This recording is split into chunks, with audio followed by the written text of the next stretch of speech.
Welcome back to Living with a Classic. We're here with the right hand to left hand drive XJS. The previous video, we started up for the first time with the steering wheel on the other side, and after all the work that's been done to the engine.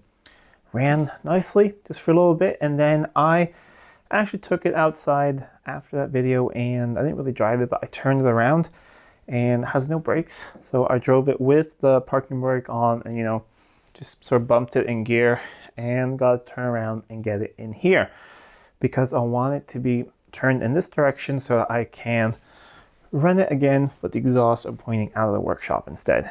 But we're gonna get brakes on this thing, and I've been doing a little bit of work on it, and I do have some really good news. And yeah, we have some things left to solve, but let me show you where we're at. Still have a couple things left to do with the hydraulic part of the brakes and also the parking brake. There's some stuff going on there, but let me show you guys, and hopefully by the end of this video we can have this thing out and driving and pretty much almost ready to go and get on the road again. So that's the goal, at least. So if we go through the braking system, what has been done is the car was of course right hand drive, so the servo and everything was over here, and that is where the brake lines connected down. There were, the short ones from here up to there. Instead of rerunning the whole brake line system, because all the lines are fine, I just ran two lines from here that go all the way over there to the master cylinder, which is now on this side. So they're all in place, and that's good. We have soft lines, hard lines here, which go up to the reservoir, which is supposed to sit here. So I still need to get some new soft lines made up for that. Fix that. I do have a special hose that is the right size and for brake fluid. So that's left to do, and then we can start bleeding the brakes. What I've done is on this side, this caliper, I have pushed all the pistons in and they went in pretty well. I haven't done that one yet on this side, so we're going to do that. However, I have checked the rear brakes, and let me bring you guys in there because there's some really good news with the rear brakes on this car. So I have removed the pads on that side, and let me see, it's dark down here, but on this side, I just pushed them in and they're nice and loose. So the real lucky thing, this flashlight's running out of battery, but let's do this quickly. The thing that was great is when this car was put away 20 years ago, it just had new pads in the back. So the pistons were almost all the way in, and I could get them really easily pushed in, no problem at all. So we're just gonna flush the system with new brake fluid, and this should work just fine. Sorry about my flashlight dying there, but as you see, this is the pads from one of the sides. They're pretty much brand new. So I'm cleaning everything up. Just cleaning up the pins that they sit on, and that should be fine. I also have a new brake hose for the rear. I've already replaced the front ones, so we'll have all new rubber hoses in the system. But let me grab a different flashlight and we'll have a look at the parking brake, because that is what I'm working on at the moment. The XJS has a flyaway handbrake. Basically, you can pull it up and then it's still engaged and it goes away, and then you push the button and pull up again and that releases it. And here is the cable. The cables are the same in right hand, left hand drive, so I should be able to just move it over. I do have a handle from the parts car. So what I want to do now is loosen up the cable here. I've already loosened it at the calipers. Get the thread out from here. I'm going to remove the driver's side seat as well and try and get the mechanism in there. I also do have the mechanism set from the parts car, and that has a cable that I cut that was seized in there. So I'm going to get all that lubricated up and working and try and figure that out. Then we have the cable here for the warning light. See if we can move that over, or if we just need to maybe extend it or something.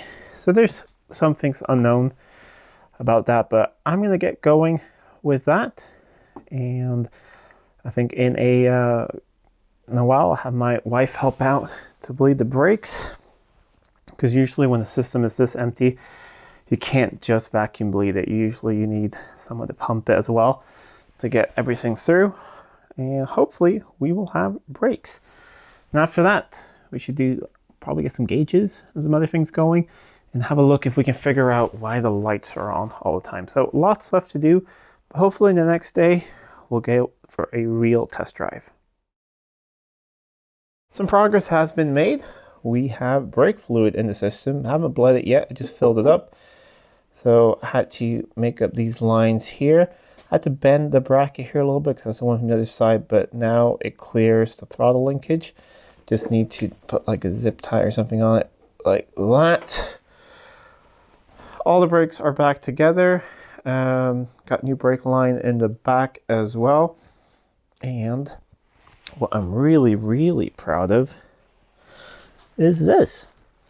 Parking brake is in place. I need to cut the carpet and put that into place, but it's in place. It's adjusted. Need to lock it in place. And well, it's hard to show with the carpet, but it works perfectly. Goes up, goes down, goes up again, releases all of that. One thing I need to still do is over here, you know, that cable going up there, that's for the warning light that the parking brake is on. Need to trace that, see how far back that goes. Hopefully it just goes to the center console somewhere and I can move it over.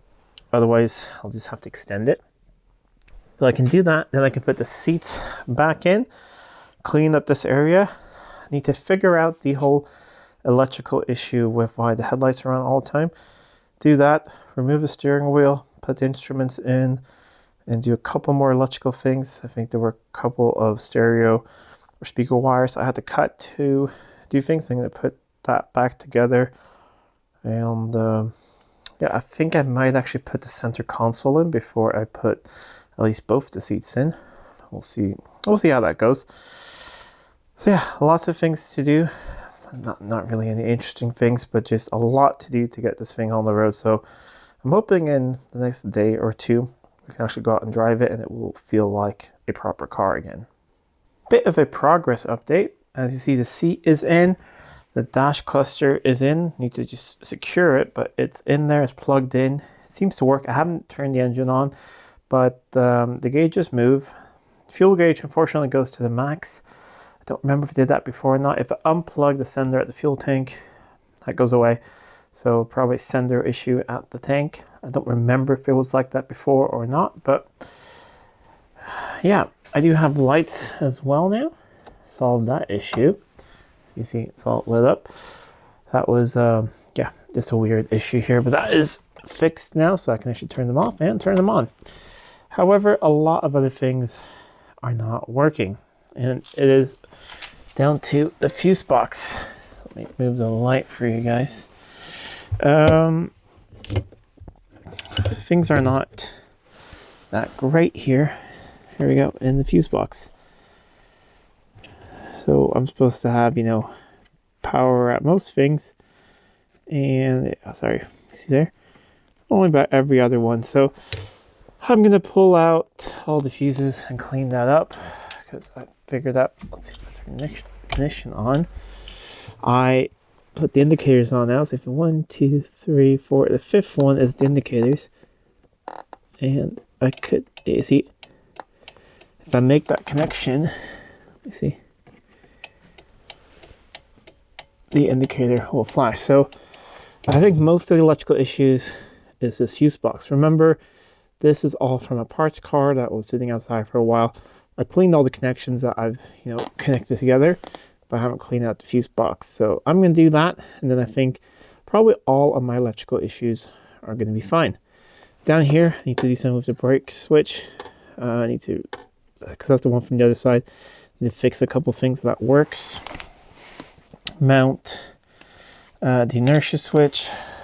So lots of small electrical things, but just this feels massive that I actually have, you know, lights on the dash and everything working, and I can turn on the lights up here. That all feels like really big steps, but lots and lots left to do. Oh yeah, the cable over here for the parking light switch. Let's see if that works actually. Turn the ignition on, and yeah, that works now. Park brake, and so that's really nice. I think I need to adjust it a bit because when it goes down, yeah, I need to adjust the handle just a little bit, but we can fix that. All right, small adjustments, but we're getting there. Got this adjusted now, so if you have a look there, park brake, and release, it goes off. So,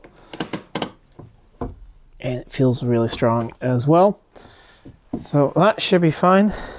Now, turn off the ignition, disconnect the battery, clean out that fuse box, and continue connecting up all the other electrical things.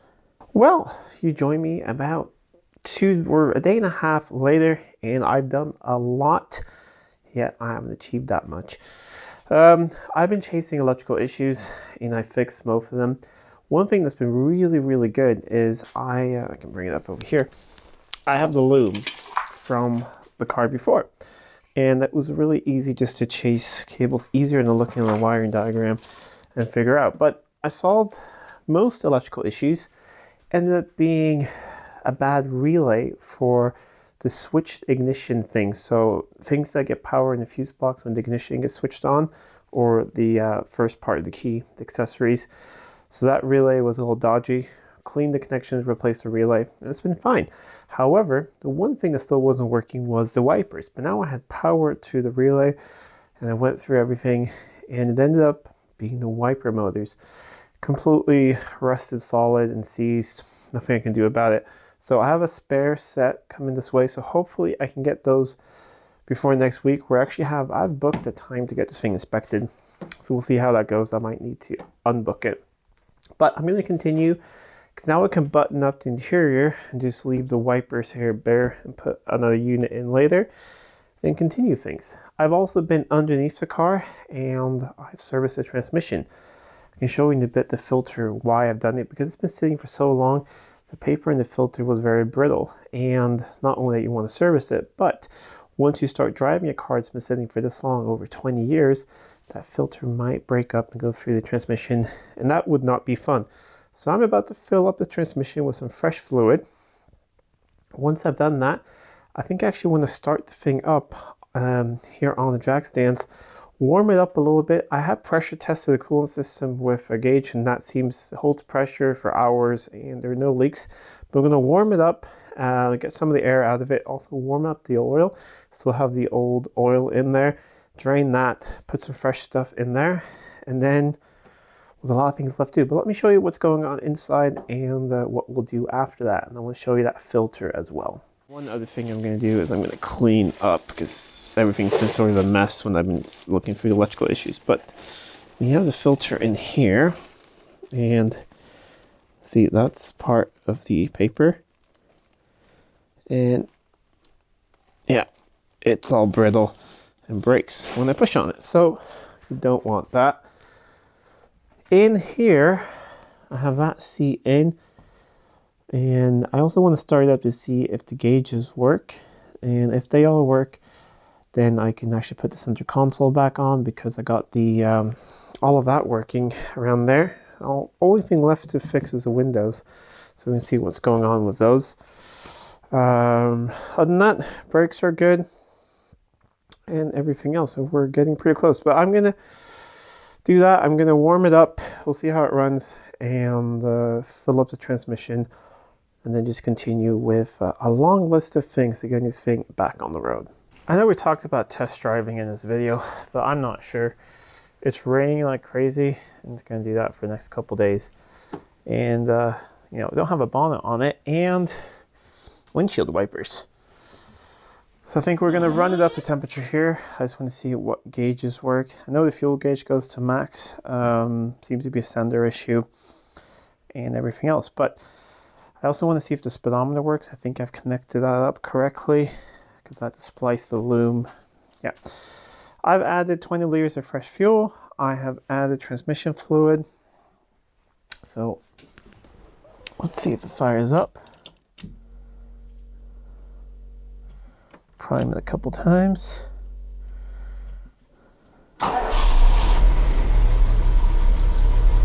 Yes. Oil pressure warning light goes out. We're getting oil pressure. Still not charging. Well, let's see. I remember it took quite a while for it to start charging. There we go. Charge light is going out now. And come on.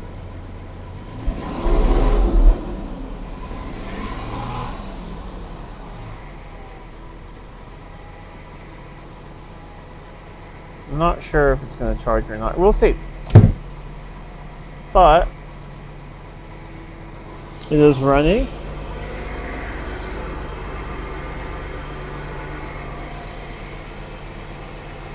We'll have to check on that charging in a little bit.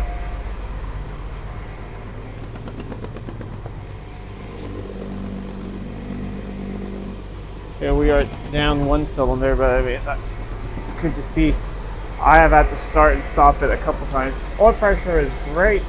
We are still not charging.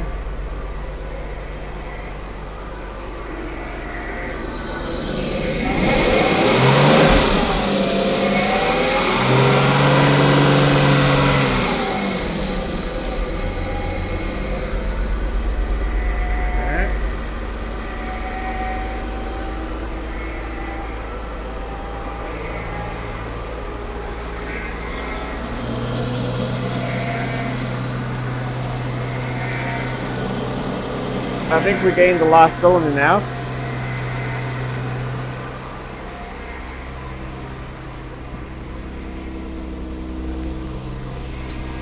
Yep, we are on 12. Excellent. Still not charging. There's some funny noises from the power steering pump. Probably need to add some more fluid to that. We got plenty of smoke. I had to disconnect the exhaust on this side, so there's some exhaust paste on there when I did the transmission.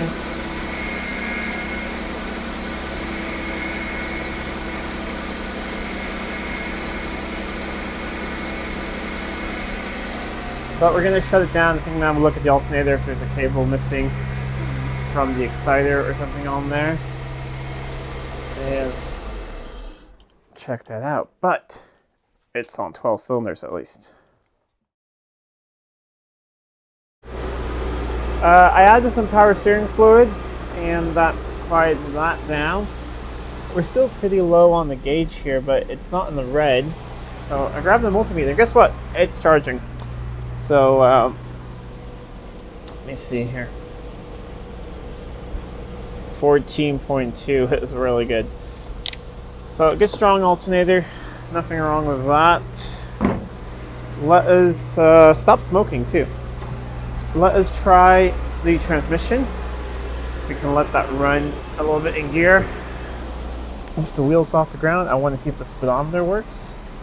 So let's grab. Okay, we have a gear. We have a speedometer. And we have some back wheels. And we have some back brakes too.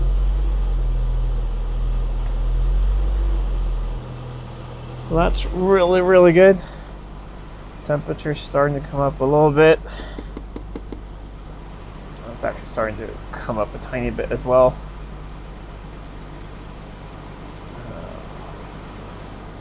We do have that electrical fault light on. So other than that, things are pretty good. Average speed, average distance. So we traveled some distance. Average speed 3 kilometers an hour.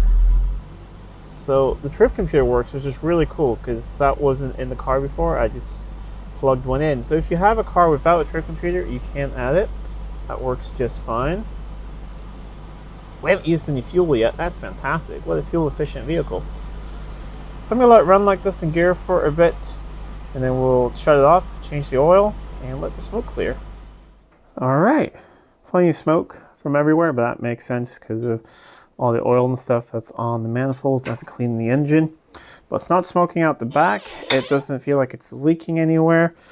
It came up to temperature. It opened the thermostat. We have good pressure in the coolant system. So all of that seems to actually be working, which is fantastic. I'm going to go and drain the oil while it's nice and warm and put away some tools. And I think we can put the other seat in and start doing some other, just small things around here to try and finish things off a little bit. But really, really happy with that. It runs sweet, like really fantastic. This engine is a really good one. And very, very silky smooth. So for sitting for more than 20 years, it's a really, really good XJS V12. All right, drain out the oil. It's not the original oil from 20 years ago. I've had some thin stuff in there to flush it out. That already turned black. Put in some nice Castrol Classic 20W50, and then you filter. So let's see how it fires up and builds oil pressure. And there we go, oil pressure.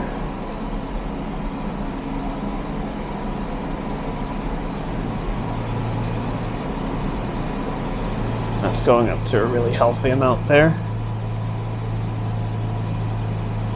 Turn it off, check for leaks, add some more, and then we're pretty much ready with most things up in the air. So I can probably put the front wheels back on and put it down on the ground. I'm gonna see if there's some other things I might do before then, like replace that headlight and a couple more things while it's up in the air. But one more thing we can get off the list. I think I'm actually gonna call that it for this video. I mean, the goal initially was to drive it at the end of this video. However, it's still raining like crazy. I still don't have the bonnet on. I don't want to do that until everything is done. And no windshield wipers. So yeah. However, if I wanted to, it's completely ready to go for a test drive right now. Brakes are fine, transmission's fine, engine runs great. All of that, gauges work, everything like that. I got the electric windows working now as well. That was another relay that was bad. So yeah, check your relays. There's a lot of things going on with them, especially when they sit, especially when you got them from a parts car and you don't know anything about them. I should have just replaced all of them when I had the loom out with the ones that came with the car, but the two of them ended up being bad and I've replaced those. Now, left to do is the other seat needs to go in. That's the next thing I'm going to do. Center console's all done. Steering wheel needs to go back in. I need to actually screw the gauges into place. Wait on that windshield wiper motor. Put some of the wood back in. Bonnet back on. One of the headlights needs to be replaced. A couple of bulbs here and there. And then we're pretty much done. So next time you see the car, I think we're going to go out and actually do some test drives of it, see how it feels like, all of that, see if there's any knocking or any weird things. And after that, it's off to get inspected. MOT station, get this thing going back on the road for the first time since about the year 2000, which is really crazy. It's been a long journey. It's been a lot of fun. Definitely learned a lot along the way with first time converting an XJS over, and it's a lot more work to convert an XJS into an XJ, just so you know. It is a lot worse, but it's been fun. It's always fun when you learn new things. Anyways, I hope you guys are excited for the next video when we'll be out on the road and hopefully on the road legally again after over 20 years. Anyways, if you like this video, please give it a thumbs up and share it with friends. If you're not already subscribed to the channel, please do subscribe to the channel. It really does help out a lot. Till next time, I'm Adam. This is Living with a Classic. I'll see you soon.